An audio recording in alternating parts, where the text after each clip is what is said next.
வணக்கம், என் உயிரே செல்லம்மா. கதையில் உங்களுடன் இணைவது நான் குமுதா மகேஷ். குழந்தை ஆரோக்கியமாக வளரும் என்று தேவா கொடுத்த தைரியத்தில் ரதி சந்தோஷமாகவே இருந்தாள். சந்திரமதி கூறியது போலவே சரியான நேரத்திற்கு உணவு, பழங்கள், காய்கறிகள், வாக்கிங் என்று மனதை சந்தோஷமாகவே வைத்து கொண்டாள் ரதி. அபிக்கு எந்த பிரச்சனையும் இல்லை. அவளும் குழந்தையும் நல்ல ஆரோக்கியத்துடன் இருந்தார்கள். வசந்த் அபியை நன்றாகவே கவனித்து கொண்டான். வேணியும் அபியிடம் மிகவும் பாசமாக நடந்து கொண்டாள். 5 மாதத்திலேயே அபிக்கு வளைகாப்பு செய்து வீட்டிற்கு கூட்டி வர வேண்டும் என்று தேவா சொல்ல வசந்த் அபியை அனுப்ப மறுத்து விட்டான். ஊருக்கு ஒரு நியாயம், உன் தம்பிக்கு மட்டும் ஒரு நியாயமா? அவன் மட்டும் பொண்டாட்டி அனுப்பாம கூடமே வச்சு பார்த்துக்குவானா? நான் மட்டும் அவன் சொன்ன உடனே அனுப்பி வைக்கணுமா? முதல்ல அவன் ரதிக்கு வளைகாப்பு முடிச்சு ரதியா அவங்க வீட்டுக்கு அனுப்பட்டும், அப்புறம் நான் உன்னை அனுப்பி வைக்கிறேன் என்று வசந்த் பிடிவாதமாக சொல்லவும், உங்க 2 பேருக்கும் இடையில நான் மாட்டிக்கிட்டேன் என்று சலித்து கொண்டாள் அபி. தினமும் ரதியை கல்லூரிக்கு அழைத்து செல்வதும் திரும்ப அவளை அழைத்து வருவதும் தேவாவின் மிக முக்கிய வேலைகளில் ஒன்றாகி போயிருந்தது. அன்று எப்போதும் போல தேவா ரதியை அழைத்து கொண்டு கல்லூரிக்கு சென்று கொண்டிருக்க யாரோ ஒருவன் அவர்களை பின்தொடர்ந்து வந்து கொண்டிருக்கிறான். இன்று மட்டுமல்ல, இது கடந்த சில நாட்களாகவே நடந்து கொண்டிருக்கிறது. தேவா அவனை கவனிக்கவில்லை. ரதி கல்லூரி வாசலில் இறங்கிய பிறகு தேவா கிளம்பி விடுவான். அவர்களை பின்தொடர்ந்து வந்தவன் சிறிது நேரம் அங்கு நின்றுவிட்டு பிறகு ரதி கல்லூரிக்குள் சென்றதும் அவனும் தன் பைக்கை எடுத்துக்கொண்டு கிளம்பி விடுவான். ஆரம்பத்தில் இதை சாதாரணமாக எடுத்துக்கொண்ட ரதி தொடர்ச்சியாக 1 வாரம் அவன் பின்னாலேயே வருவதை கவனித்த பிறகுதான் அவன் அவர்களை பின்தொடர்கிறான் என்பதை உறுதிப்படுத்தி கொண்டாள். இதை பற்றி தேவாவிடம் சொல்லலாமா வேண்டாமா என்று யோசித்து கொண்டிருந்தவள் அன்று இரவு மெதுவாக பேச்சை ஆரம்பித்தாள். தேவா, உங்ககிட்ட ஒரு முக்கியமான விஷயம் சொல்லணும் என்று அவள் சொல்ல கணினியில் கண் பதித்து ஏதோ வேலையை செய்து கொண்டிருந்தவன் நிமிர்ந்து அவளை பார்த்தான். என்ன ஆச்சு செல்லம்மா? என்ன பேசணும்? என்கிட்ட பேசுறதுக்கு பர்மிஷன் கேட்டுட்டு தான் பேசுவியா என்று எழுந்து வந்து அவள் கைகளை பிடித்து கொண்டு அருகில் உட்கார்ந்தான். இல்லை தேவா, அது என்னன்னா கொஞ்ச நாளாவே யாரோ என்னை ஃபாலோ பண்ற மாதிரியே இருக்கு என்று அவள் சொல்ல, என்ன சொல்ற செல்லம்மா என்று தன் நெற்றியை சுருக்கியவன், ஃபாலோ பண்றாங்களா? எங்க? சரியா புரியிற மாதிரி சொல்லு. யார் உன்னை ஃபாலோ பண்றாங்க என கேட்க, நம்ம காலையில் காலேஜ் போகும்போது யாரோ ஒருத்தன் பின்னாடியே பைக்கில் வரான். நான் காலேஜ் கேட்டுக்குள்ளே போகிற வரைக்கும் நின்று பார்த்துட்டு பிறகுதான் கிளம்பி போகிறான். தலைக்கு ஹெல்மெட் போட்டிருக்கான், ஆள் அடையாளம் தெரியல. அதே மாதிரி வீட்டை விட்டு வெளியில் கடைக்கு போனாலும் என்னை ஃபாலோ பண்ணி வந்து கொஞ்சம் தூரமாகவே நிற்கிறான். நான் திரும்பவும் வீட்டுக்குள்ளே வந்த பிறகு அவன் போயிடுறான் என்று ரதி சொல்ல அதிர்ந்து போய் எழுந்து நின்று விட்டான் தேவா. என்ன சொல்கிற? நம்ம வீட்டில் கேட்டில் கார்ட்ஸ் இருக்காங்க, இத்தனை சிசிடிவி கேமரா இருக்கு, இங்க எப்படி வருவான் என்று தேவா பொறுமை இழந்து கத்த ஆரம்பித்து விட்டான். யாரவன்? எவ்வளவு தைரியம் இருந்தா தேவா பொண்டாட்டிய ஃபாலோ பண்ண வருவான்? அவனை யார் அனுப்புனது? கண்டுபிடிக்கிறேன் என்றவனின் கண்கள் கோபத்தில் சிவந்தது. தேவா, பாத்தீங்களா, டென்ஷன் ஆகுறீங்க, அதனால தான் நான் உங்ககிட்ட சொல்ல யோசிச்சேன் என்று ரதி அவனை சமாதானப்படுத்த முயற்சி செய்ய, நீ இரு வர என்று எழுந்தவன் தன் துப்பாக்கியை எடுத்து இடுப்பின் பின்புறமாய் சொருகிக் கொண்டு வேகமாய் வெளியே செல்ல ரதி அவன் பின்னாலேயே ஓடினாள். மாடி படிக்கட்டு வரை வந்தவளை தடுத்து நிறுத்தியவன், ஸ்டெப்ஸ் இருக்கு, எதுக்கு இப்படி ஓடி வர? ரூமுக்குள்ள போ, வெளியே யாராவது இருக்காங்களான்னு பார்த்துட்டு வரேன் என்று சொல்லிவிட்டு படபடவென வேகமாய் இறங்கி அவன் வெளியில் செல்ல, ஐயோ, இவர்கிட்ட சொல்லியிருக்கவே கூடாது போல இருக்கே, துப்பாக்கி எடுத்துட்டு போறாரு, என்ன பண்ண போறாருன்னு தெரியலையே என்று புலம்பிய ரதி ஆக்ரோஷமாய் வெளியில் செல்லும் தேவாவையே பார்த்து கொண்டு நின்றிருந்தாள். வெளியில் சென்றவன் வீட்டை சுற்றி வந்தான். காவலுக்கு இருப்பவர்களையும் சந்தேகப்படும்படி யாராவது இருக்கிறார்களா என்று தேடி பார்க்க சொன்னான். யாரும் இல்லை என்றதும் சிறிது நேரம் யோசனையாய் நின்றிருந்தவன் பின் அறைக்கு வந்து சிசிடிவி கேமரா ஃபுட்டேஜ்களை ஆராய ஆரம்பித்தான். ரதி கூறியது உண்மைதான். கடந்த 1 வாரமாக யாரோ ஒருவன் ரதி வெளியில் தனியாக செல்லும் போது அவளை பைக்கில் பின்தொடர்கிறான். கல்லூரிக்கு போகும்போதும் திரும்பி வரும்போதும் வருகிறான். யாராக இருக்கும்? தன் தொழில் எதிரிகளை பற்றி யோசித்து பார்த்தான். அவர்களில் யாருக்கும் வீடு வரை வரும் தைரியம் கிடையாது. எதுவும் அனுமானிக்க முடியவில்லை. அடுத்த நாள் அவனை கையும் களவுமாக பிடிப்பதற்காக காத்திருந்தான் தேவா. எப்போதும் போல அவன் ரதியை அழைத்து கொண்டு கல்லூரிக்கு செல்ல பைக்கில் யாரோ ஒருவன் ஹெல்மெட் அணிந்து அவர்களை பின்தொடர்ந்து வந்து கொண்டிருந்தான். ஆள் ஆரவாரம் இல்லாத இடத்தில் காரை ஒதுக்குப்புறமாக நிறுத்தியவன் இறங்கி அவனை பிடிக்கப் போக அவனோ பைக்கில் பறந்து விட்டான். உஸ் என்று தலையை கோதிக்கொண்டவன் ரதியை விட்டு வெகு தூரம் ஓடி வந்ததை நினைத்து உடனே காருக்கு செல்ல ரதி அங்கு பயத்துடன் நின்றிருந்தாள். யாருன்னு தெரிஞ்சுதா என்று ரதி கேட்க உதட்டை பிதுக்கியவன் ஓடிட்டான். இனிமே நான் வந்து கால் பண்ணின பிறகு வெளியே வா, அதே மாதிரி வெளியே தனியா எங்கேயும் போக வேண்டாம் என்றான். அதற்கு பிறகு அவன் வரவே இல்லை. ஆனால் அவன் யார் என்று கண்டுபிடிக்காவிட்டால் தேவாவிற்கு தூக்கமே வராதே. கரனை அழைத்து நடந்த விஷயத்தை சொல்லி அந்த சிசிடிவி ஃபுட்டேஜ்களையும் கொடுத்து அவனை கண்டுபிடிக்க சொல்லியிருந்தான். போலீசாரிடம் கம்ப்ளைண்ட் செய்யலாம் என்றால் கண்டுபிடித்த தண்டனையும் அவர்கள்தானே கொடுப்பார்கள். இவன் எதுவும் செய்ய முடியாதே. அதனால் தனிப்பட்ட முறையிலேயே அவனை தேட ஆரம்பித்தான் தேவா. அடுத்தடுத்த முறை தேவா ரதியை செக்கப்பிற்காக சந்திரமதியிடம் அழைத்து சென்றபோது குழந்தை வளர்ச்சியில் நல்ல முன்னேற்றம் இருப்பதாக அவர் கூற ரதியின் முகம் மலர்ந்தது. மேடம், ஒரு வாட்டி வரும்போதும் நீங்கள் என்ன சொல்ல போறீங்களோன்னு மனசு திக்கு திக்குன்னு கொஞ்சம் பயமாக தான் இருக்கும். ஆனால் அவர் கொடுக்குற தைரியத்தில் தான் நான் ரொம்ப பாசிட்டிவாக இருக்கேன் என்று ரதி சொல்ல, நான் தான் ஏற்கனவே சொன்னேனே ரதி, அது ஒன்றும் அவ்வளவு பெரிய பிரச்சனை இல்லை, போக போக சரியாயிடும்னு. இதுக்கெல்லாம் பயப்பட்டா எப்படி? நாங்கள்லாம் உன் கூட இருக்கோம்ல, எங்களையெல்லாம் விடு.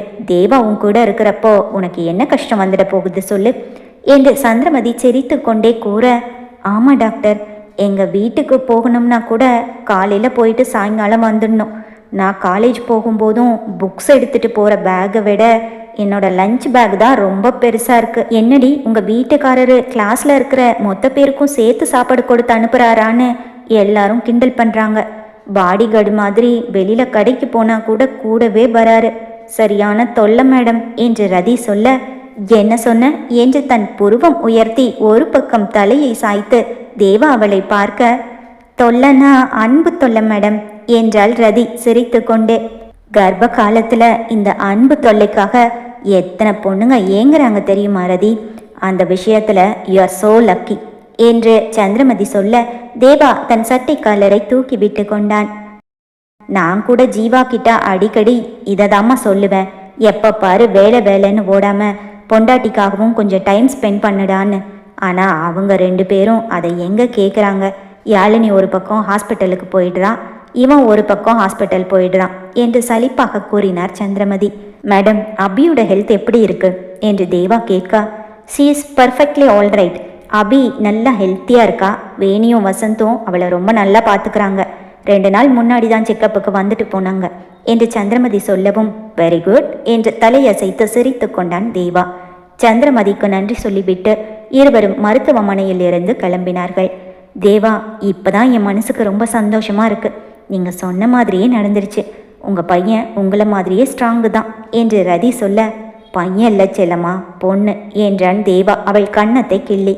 பொண்ணா என்று ரதி அவனை பார்க்க, எங்க அம்மா என்றவன் காரில் உட்கார அவன் சொல்லும் போதே கண்கள் லேசாக கலங்கியது. தேவா என்று ரதி அவன் கன்னத்தை வருட ஆழ்ந்த பெருமூச்சுடன் இயல்புக்கு வந்தவன், நான் உன்னை கல்யாணம் பண்ணிக்கணும்னு ஆசைப்பட்டது அம்மா. இத்தனை பொண்ணுங்க இருக்கும்போது அம்மா ஏன் நான் உன்னை கல்யாணம் பண்ணிக்கணும்னு ஆசைப்படணும்? அப்போ அவங்களுக்கு உன்னை ரொம்ப பிடிச்சிருக்குன்னு தானே அர்த்தம். அதனால தான் சொல்கிறேன், கண்டிப்பாக அம்மா தான் உன் வயிற்றுல நம்ம பொண்ணை வந்து பொறுக்க போகிறாங்க என்று தேவா ரதியின் தலையை வருடியபடியே சொல்ல, நீங்கள் மிஸ் பண்ணுற அம்மா உங்கள் கூடவே இருக்க போகிறாங்க என்று ரதி சொல்ல, எஸ் என்று அவள் நெற்றியில் அழுத்தமாய் முத்தம் ஒன்றை பதித்துவிட்டு காரை கிளப்பினான் தேவா. தேவா, இங்கே பக்கத்தில் இருக்கிற கோயிலுக்கு போயிட்டு வீட்டுக்கு போகலாமா என்று ரதி கேட்க, எந்த கோயில்? சந்திரமதி மேடமை பார்க்க வந்துட்டு என்கிட்ட ஃப்ரெண்டை பார்க்கறதுக்கு கோயிலுக்கு வந்தேன்னு பொய் சொன்னியே, அந்த கோயிலா என்று தேவா கிண்டல் செய்ய, நீங்கள் மட்டும் என்கிட்ட பொய் சொன்னது இல்லையா என்ன என்று அவனை செல்லமாக அடித்தாள் ரதி. அதற்குள் அலுவலகத்திலிருந்து ஃபோன் வந்தது. ரோஹன் தான் அழைத்திருந்தான். அண்ணா, ஃபேக்ட்ரி விசிட் இருக்கு, 10 மணிக்கு போகணும். 1 நிமிஷம் லேட்டாக வந்தாலும் தோலை உரிச்சிடுவேன்னு என்ன சொல்லிட்டு நீங்கள் எங்கே போனீங்க? இப்போ கரெக்டாக மணி 10. நான் கரெக்ட் டைமுக்கு வந்து உங்களுக்காக ஆஃபீஸ் வாசலில் வெயிட் பண்ணிகிட்ருக்கேன் என்று ரோஹன் சொல்ல, ஓ என்று கண்களை மூடி திறந்தவன், நான் ரதி ஹாஸ்பிட்டல் கூட்டிகிட்டு வந்திருக்கேன்டா. உன்கிட்ட ஃபோன் பண்ணி சொல்லணும்னு நினச்சேன், அவசரத்தில் மறந்துட்டேன். நீ ஆஃபீஸ்லேயே இரு, நான் வரதுக்கு இன்னும் 1/2 மணி நேரம் ஆகும். பேசிவிட்டு தேவா ஃபோனை வைக்க, தேவா உங்களுக்கு முக்கியமான வேலை இருக்கா? அப்படின்னா பரவாயில்ல, கோயிலுக்கு நாளைக்கு வேணும்னா போய்க்கலாம் என்று ரதி சொல்லவும், என் பொண்டாட்டியை அவள் ஆசைப்பட்ட மாதிரி கோயிலுக்கு கூட்டிகிட்டு போகிறத விட எனக்கு வேறு எந்த வேலையும் முக்கியம் இல்லை. கோயிலுக்கு போயிட்டு உன்னை சேஃபாக வீட்டில் விட்டுட்டு அப்புறம்தான் ஆஃபீஸ் என்று அவன் சொல்லி முடிக்கவும் அவர்கள் கோயிலை அடையவும் சரியாக இருந்தது. சாமி தரிசனம் முடிந்து பிரகார மண்டபத்தில் அமர்ந்தார்கள். தேவா மருத்துவமனை கட்டுவது தொடர்பாக போனில் பில்டரிடம் பேசி கொண்டிருக்க, ஹாஸ்பிட்டல் கன்ஸ்ட்ரக்ஷன் எவ்வளவு தூரம் வந்திருக்கு தேவா? இன்னும் வேலை முடிய எவ்வளவு நாட்கள் ஆகும் என கேட்டாள் ரதி. வேலை முடிய எப்படியும் இன்னும் 1 வருஷம் ஆயிடும் செல்லம்மா. அதுக்கப்புறம் எல்லா அரேஞ்ச்மெண்ட்ஸும் முடித்து ஹாஸ்பிட்டல் ரன் பண்ணுறதுக்கு ஒரு 6 மாதம் ஆகிடும். மொத்தமாக 1 or 2 years ஆகும் என்று தேவா கூற, அதுக்குள்ளே என்னோடய படிப்பு முடிஞ்சிடும், குழந்தைக்கும் 1 வயசு ஆகிடும். அம்மா கிட்ட குழந்தைய விட்டுட்டு நான் ஹாஸ்பிட்டல் வந்துடுவேன் என்று ரதி சந்தோஷமாக சொல்ல, எதுக்கு உங்கள் அம்மா கிட்ட விடணும்? என்னோட குட்டி தேவதையை நானே பார்த்துப்பேன். அவளை நான் ஆஃபீஸ் போகும்போது கூடவே கூட்டிகிட்டு போயிடுவேன் என்று தேவா சொல்ல, 1 வயசு குழந்தைய ஆஃபீஸுக்கு என கேட்டுவிட்டு சிரித்து கொண்டாள் ரதி. குழந்தைய நீங்கள் ஆஃபீஸ் கூட்டிகிட்டு போவீங்களா? அது என்ன பொம்மைன்னு நினச்சிங்களா? குழந்தைங்க ஒரு இடத்துல இருக்காது, அப்புறம் நீங்கள் சர்க்கஸ் தான் பண்ணணும் என்று ரதி சொல்ல, என் பொண்ணு என்கிட்ட சமத்தா இருப்பா, நீ வேணும்னா பாரு என்று தேவா சொல்ல, பார்க்கலாம் பார்க்கலாம், அதையும் பார்க்கலாம் என்றாள் ரதி. தேவா உங்ககிட்ட பேசணும்னு நினச்சேன். மலர் அடுத்த வருஷம் +2 முடிச்சிடுவா. அதுக்கு பிறகு அவளை நல்ல காலேஜில் சேர்த்து படிக்க வச்சு ஒரு பெரிய வேலையில் உட்கார வைக்கணுங்கிறது பொன்னி அக்காவுடைய கனவு என்று ரதி சொல்ல, மலர் எதுக்கு வேற பக்கம் வேலைக்கு போகணும் என்று தேவா கேட்க, அப்போ அவள் படித்து முடித்ததும் உங்கள் ஆஃபீஸ்லேயே வேலை போட்டு கொடுக்க போகிறீங்களா என்று ரதி கேட்க, என்னோட ஆஃபீஸில் இல்லை செல்லம்மா, உன்னோட ஆஃபீஸில். மலர் உன் கூட தான் இருக்க போகிறான், நீ தான் அவளுக்கு வேலை கொடுக்க போகிற என்று தேவா சொல்ல, ஏன் கூடவா என்று அவனை புரியாமல் பார்த்தாள் ரதி. எனக்கு புரியல, என்ன வேலை என்று ரதி கேட்க, அம்மா பேரில் நம்ம கட்ட போகிற தேவகி ஹாஸ்பிட்டலில் தான் மலருக்கும் வேலை என்று தேவா புன்னகைக்க, ஓ ஹாஸ்பிட்டல் ஆஃபீஸில் தான் மலருக்கு வேலை போட்டு கொடுக்க போகிறீங்களா என்று சொன்ன ரதி தேவாவின் முகத்தை பார்க்க, ஹாஸ்பிட்டல் ஆஃபீஸில் இல்லை, மலரை டாக்டர் ஆக்கணும்னு நினச்சிருக்கேன் என்று தேவா சொல்லவும் கோயில் மணி சத்தமாக அடித்தது. நிஜமாவா என்று ரதி தேவாவின் கையை பற்றி கொண்டாள். என்னங்க சொல்றீங்க? மலரை டாக்டருக்கு படிக்க வைக்க போறீங்களா? சூப்பர், இதை கேட்டா பொன்னி அக்கா எவ்வளவு சந்தோஷப்படுவாங்க தெரியுமா என்று அவள் சொல்ல, இது இப்போ இல்லை, 4-5 வருஷத்துக்கு முன்னாடியே நான் டிசைட் பண்ணிட்டேன். ஒரு நாள் 6th படிக்கும்போதுன்னு நினைக்கிறேன், அவளோட ப்ரோக்ரஸ் ரிப்போர்ட்டை எடுத்துகிட்டு வந்து என்கிட்ட காட்டினா. அப்போ தான் எனக்கே தெரிஞ்சுது அவள் ரொம்ப நல்லா படிக்கிறான்னு. Class first. அன்னைக்கு தான் இந்த பொண்ணை டாக்டர் ஆக்கினா என்னன்னு தோணுச்சு. அப்போல்லாம் நான் அம்மா பேரில் ஹாஸ்பிட்டல் கட்டுறதை பற்றி யோசிக்கவே இல்லை. இப்போது அவளும் டாக்டருக்கு படித்து நாமும் ஹாஸ்பிட்டல் கட்டினா நம்ம மலர் ஹாஸ்பிட்டல்லையே டாக்டர் என்று தேவா சிரித்து கொண்டே சொல்ல, ஆமாங்க, நானே சொல்லணும்னு நினச்சேன். மலர் ரொம்ப நல்லா படிக்கிறா. பொன்னி அக்காவுடைய நல்ல மனசுக்கு எல்லாமே நல்லதாக தான் நடக்கும்.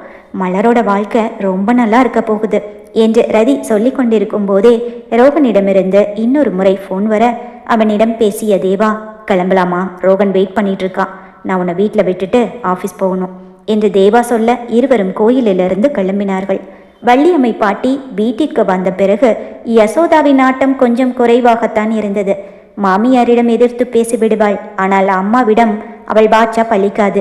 தேவாவின் கார் உள்ளே வர, பொன்னி, ரதியும் தேவாவும் வந்துட்டாங்க, ஜூஸ் போட்டு வச்சிருக்கியா என்று வள்ளியம்மை பாட்டி கேட்க, இதுக்கு வேற வேலையே இல்லை என்று முணங்கிக் கொண்டே வள்ளியம்மையின் அருகில் வந்த யசோதா, அம்மா ஏன் கத்துற? பொன்னி இல்லை, மார்க்கெட்டுக்கு போயிருக்கா என்று சொல்ல, ஆமாம் மார்க்கெட்டுக்கு போகிறேன்னு சொன்னான், நான் தான் மறந்துட்டேன். தேவாவும் ரதியும் வெயில்ல அலைஞ்சு போய் வந்திருக்காங்க பாரு, பொல்ல முகமே வாடி போயிருக்கு. யசோ, நீ என்ன பண்ணுற? போய் 2 பேருக்கும் ஜில்லுன்னு ஆப்பிள் ஜூஸ் போட்டு எடுத்துட்டு வா என்று வள்ளியம்மை பாட்டி சொல்ல, அம்மா நானா என்று அதிர்ந்து போய் கேட்டாள் யசோதா. நீ தாண்டி, என்ன நானான்னு ஆச்சரியமா கேட்குற? ஏன் உனக்கு சமைக்க தெரியாதா? ஜூஸ் போட தெரியாதா என்று வள்ளியம்மை பாட்டி விடாமல் கேட்க, அதுக்கு இல்லைம்மா, என்னத்துக்கு இவ்வளோ அவசரம்? இன்னும் 10 நிமிஷத்தில் பொன்னி வந்துடுவா என்று யசோதா சமாளிக்க, அதற்குள் தேவாவும் ரதியும் அருகில் வந்து விட்டார்கள். என்னப்பா தேவா, டாக்டர் என்ன சொன்னாங்க என்று வள்ளியம்மை கேட்க, எல்லாமே ஓகே தான் பாட்டி, குழந்தை நல்லா இருக்குன்னு சொன்னாங்க என்று அவன் சொல்ல, ரொம்ப சந்தோஷம் என்று ரதியின் தலையை வருடினார் வள்ளியம்மை. சரி பாட்டி, நான் ஆஃபீஸ் கிளம்புறேன், அவசரமாக போகணும் என்று அவன் நகர, இருடா, வெயிலில் அலைஞ்சு போய் வந்திருக்கீங்க, ஜூஸ் குடிச்சிட்டு போவியா? ரதி நீயும் இருமா, தேவா உட்காரு என்று தனக்கு அருகில் இருந்த சேரில் ரதியை உட்கார வைத்து கொண்டவர், யசோ நீ இன்னும் போகலையா? தேவா அவசரமா ஆஃபீஸ் போகணும்னு சொன்னது உன் காதில் விழுந்துச்சா இல்லையா? போடி, சீக்கிரம் போய் 2 ஜூஸ் போட்டு எடுத்துட்டு வா என்று கட்டளையிட, இது ஒன்று, என் புருஷனே என்னை அதட்டி பேச மாட்டாரு, என் வீட்லேயே வந்து உட்காந்துட்டு என்னையே அதிகாரம் பண்ணுது, என் மாமியார் கூட என்னை இவ்வளோ அதிகாரம் பண்ணதில்லை என்று புலம்பிக் கொண்டே சமையலறைக்கு சென்று ஆப்பிளை எடுத்து ஜூஸ் தயாரிக்க ஆரம்பித்தாள் யசோதா. நடந்தது எல்லாம் பார்த்து கொண்டிருந்த மூர்த்தி மெதுவாக சமையல் அறைக்குள் வந்தான். என்னக்கா, அம்மா உன்னை வேலை வாங்க ஆரம்பிச்சிட்டாங்க போல இருக்கே, இது ட்ரெய்லர் தான், ரதிக்கு குழந்தை பிறக்கட்டும், அப்புறம் பாரு, அந்த குழந்தையுடைய ஆய் துணியை எல்லாம் உன்னைதான் அலசி போட சொல்லுவாங்க என்று சொல்லிவிட்டு மூர்த்தி சிரிக்க, அது வரைக்கும் என்னை பெத்ததை இங்கே விட்டு வச்சாதானே, அதை சீக்கிரமே ஊருக்கு பேக் பண்ணி அனுப்பிடுவேன் என்றாள் யசோதா. அவள் வேண்டா வெறுப்பாக ஜூஸை தயாரிக்கும் முயற்சியில் ஈடுபட்டிருக்க, அக்கா 2 ஜூஸோட சேர்த்து ஒன்று எக்ஸ்ட்ராவா போடு, எனக்கும் ஒன்று வேணும் என்று மூர்த்தி கேட்க, ஏண்டா நீயும் படுத்துற, இந்த பொண்ணு இப்போ பார்த்து தான் மார்க்கெட்டுக்கு போய் தொலையணுமா என்று முணங்கி கொண்டு ஜூஸை போட்டு ஒன்றை மூர்த்தியிடம் கொடுத்து விட்டு இன்னும் 2 எடுத்து வந்து ஒன்றை ரதியின் கையிலும் மற்றொன்றை தேவாவிடமும் கொடுத்தாள் யசோதா. தேங்க்ஸ் ஆண்டி என்று சொல்லிவிட்டு ரதி வாங்கி கொள்ள, பாட்டி நீங்கள் இங்கே வந்ததுக்கு பிறகு இந்த வீட்டில் நிறைய மாற்றங்கள், பேசாமல் என் குழந்தைய நான் ஸ்கூலில் சேர்த்துற வரைக்கும் இங்கேயே எங்களோடவே இருந்துருங்க என்றான் தேவா. யசோதாவை பார்த்து சிரித்து கொண்டே அவன் இதை சொல்ல, அவன் தன்னைத்தான் மறைமுகமாக சொல்கிறான் என்பது யசோதாவிற்கு நன்றாகவே புரிந்தது. மூர்த்தியுடன் சேர்ந்து அறைக்கு சென்றவள், வர வர என வேலைக்காரியாவே ஆக்கிடுவாங்க போல, ஏண்டா மூர்த்தி, அந்த சித்தர் கொடுத்த மருந்து வேலை செஞ்ச மாதிரியே தெரியலையே, எனக்கு என்னவோ அந்த ஆளை பார்த்தா போலி சித்தர் மாதிரி தெரியுது, சரியா விசாரிச்சிருக்கணுமோ. உச்சி கொட்டியவள், நல்ல வேலை மருந்தை வாங்கிட்டு உண்டியல்ல எல்லா காசையும் போடாம 100 ரூபாயை மட்டும் போட்டுட்டு வந்த, அது வரைக்கும் சந்தோஷம், அவன் சரியான ரூபாக்கூரா இருப்பான் போல இருக்கேடா என்று சித்தரை திட்டி தீர்த்தாள் யசோதா. அவரை பார்த்தா பொய்யான சித்தர் மாதிரி எல்லாம் தெரியலையாக்கா, எத்தனை பேர் வந்து மருந்து வாங்க வந்தாங்கன்னு நீயே பார்த்தல்ல, எனக்கு என்னமோ நீ கலந்து வச்ச பாலை ரதி குடிக்கலையோன்னு சந்தேகமா இருக்கு என்று மூர்த்தி சொல்ல, இருடா, என்கிட்ட அந்த குமரனோட நம்பர் இருக்கு, அவனுக்கு ஃபோன் பண்ணி மருந்து ஏன் வேலை செய்யலைன்னு கேட்டு பார்ப்போம் என்று கூறியவள் தன் ஃபோனை எடுத்து குமரனுக்கு அழைக்க, சொல்லுங்கம்மா, உங்களுக்கு வேற ஏதாவது மருந்து வேணுமா? நீங்கள் நேராக வரணும்னு கூட அவசியம் இல்லை, இப்போ நாங்கள் மருந்தை கொரியரில் கூட அனுப்பி வைக்கிறோம் என்று குமரன் சொல்ல, இல்லைங்க, ஏற்கனவே நான் வாங்கிட்டு வந்த மருந்து வேலை செய்யலை, அதான் அந்த மருந்து ஏன் வேலை செய்யலைன்னு சந்தேகத்தை கேட்கறதுக்காக உங்களுக்கு ஃபோன் பண்ணினேன் என்று யசோதா சொல்ல, என்னம்மா சொல்கிறீங்க, மருந்து வேலை செய்யலையா? சித்தர் கொடுத்த மருந்து வேலை செய்யலைன்னு சொல்கிற முதல் ஆள் நீங்கள் தான். நாங்கள் கடந்த 20 வருஷமாக இந்த மூலிகை மருந்து தயாரித்து மருத்துவம் செய்கிறோம், இன்னைக்கு வரைக்கும் ஒருத்தர் கூட உங்களை மாதிரி மருந்து வேலை செய்யலைன்னு வந்து சொன்னதே இல்லை. எல்லாரும் எங்கள் மருந்தோட நன்மையை பார்த்துட்டு ஆங்கில மருத்துவத்துக்கு கூட போகாமல் எங்களை தேடி வர ஆரம்பிச்சிட்டாங்க. நீங்கள் என்னடானா மருந்து வேலை செய்யலைன்னு சொல்கிறீங்க என்று குமரன் மறுமுனையில் ஆவேசமாக பேச, நான் சொல்கிறது உண்மைதாங்க, நீங்கள் சொன்ன மாதிரியே மருந்தை 1 மாதத்துக்கு தினமும் ஒன்றுன்னு பாலில் கலந்து அந்த பொண்ணுக்கு கொடுத்தேன், அவளும் குடிச்சா. முதல் 2-3 நாள் லேசாக வயிற்று வலி வந்துச்சு, அவ்வளோதான், ஆனால் கர்ப்பம் களையவே இல்லை என்று யசோதா ஏமாற்றமாய் சொல்ல, அப்போ எங்கேயோ தப்பு நடந்திருக்கு.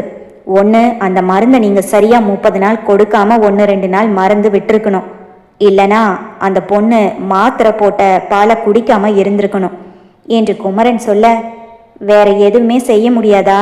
இதுக்கு மேலே குழந்தைய அழிக்கிறதுக்கு வேற ஏதாவது மருந்து இருக்கா என்று யசோதா தயங்கி தயங்கி கேட்க, இப்போ அந்த பொண்ணுக்கு எத்தனை மாதம் என கேட்டார் குமரன்.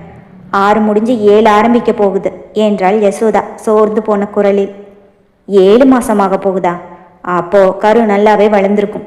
இதுக்கு மேலேயும் குழந்தைய அழிக்க முயற்சி பண்ணாதீங்க, அது உங்கள் பொண்ணு உயிருக்கே ஆபத்தாக போயிடும். எங்ககிட்ட எந்த மருந்தும் இல்லை, இனி எங்களை தேடி வராதீங்க.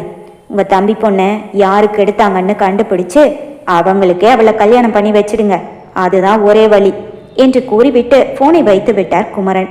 என்னடா இவன் இப்படி பேசுறான் என்று போனை வைத்த யசோதா, மூர்த்தி, நேத்து நான் ஒரு சீரியலை பார்த்தேன். அதுல மருமக மாடிப்படியில் நடந்து வரும்போது மாமியார் படியில விளக்கெண்ணைய ஊத்தி வச்சிட்டா. மருமக வழுக்கி விழுந்து அவன் மண்டையே உடைஞ்சு போச்சு. நாம அந்த மாதிரி பண்ணினா என்ன என்று யசோதா வில்லத்தனமாக எதையோ யோசித்து விட்டு கேட்க, இந்த வீட்டுக்குள்ள எண்ணெயை ஊத்தி நீ ரதிய விழுக வைக்க போறியா? இங்க தேவான்னு ஒருத்தன் இருக்கான், உனக்கு அது ஞாபகம் இருக்கா? இது என்ன டிவி சீரியல்னு நினைச்சியா? உனக்கு தைரியம் இருந்தா செஞ்சு பாரு என்று மூர்த்தி சொல்ல, நான் ஏண்டா செய்யணும், செய்யறது நீதான் என்று மூர்த்தியின் தலையில் ஒரு பெரிய குண்டை தூக்கி போட்டாள் யசோதா.